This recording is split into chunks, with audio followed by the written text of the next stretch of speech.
123 है। A trader buy jowar at 30 rupees per kg, 20% of the grain get wasted. He plans to sell the remaining grains so that he makes 40% overall profit. At what price should he sell grain? देखो, एक व्यापारी 30 रुपये प्रति KG की दर से ज्वार खरीदता है और उस अनाज को 20% व्यर्थ हो जाता है। वह शेष अनाज को इस तरह से बेचने की योजना बनाता है ताकि वह समग्र पर 40% लाभ कमा सके। उसे किस कीमत में अनाज बेचना चाहिए? देखो, इस क्वेश्चन को अपन दो टाइप से करेंगे। एक तो परसेंटेज में दिया, परसेंटेज में ही सॉल्व करेंगे जैसे अपन करते हैं।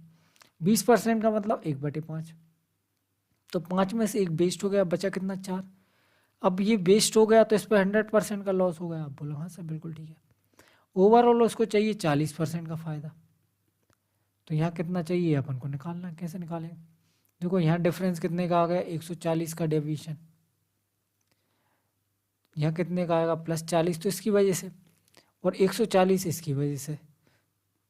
140/4, 4 से काटेंगे, 4 तिया 12, बचेगा 2, 4 पंजे 20।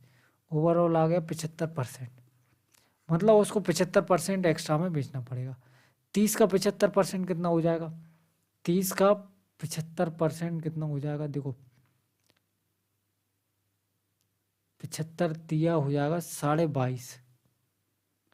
22.5 रुपये एक्स्ट्रा में बेचना पड़ेगा। मतलब 30 का सामान 30 और 22.5 52.5 में बेचना पड़ेगा। ठीक है, एक तरीका तो ये हो गया परसेंटेज मान के। दूसरा अपन डायरेक्ट रुपीज़ में भी कर सकते हैं कैलकुलेट, क्योंकि अपन को सब रुपीज़ पता है। आप बोलो सर सबका पता है। पता सब नहीं है लेकिन निकाल सकते हैं अपन सब। देखो, इसे 1 केजी पे पूरा नुकसान हो गया, मतलब कितने का नुकसान हो गया? पूरी कॉस्ट 30 रुपये। उसको समस्त पे चाहिए 40% का लाभ। 30 का 40% कितना हो जाएगा? 12 रुपये का लाभ चाहिए। इसकी वैल्यू निकालनी है, निकाल लेंगे। देखो, इधर कितने का लॉस आ रहा है? 42 का, तो इधर 12 तो चाहिए ही चाहिए, प्लस 42/4।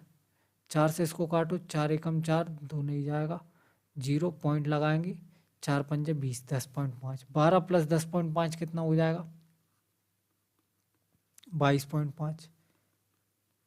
तो 22.5 में एक्स्ट्रा 22.5 में बेचना पड़ेगा, एक्स्ट्रा 22.5 में बेचना पड़ेगा। मतलब 30 का सामान इतना जोड़ के बेचना पड़ेगा। कितने में बेचना पड़ेगा? 52.5 में।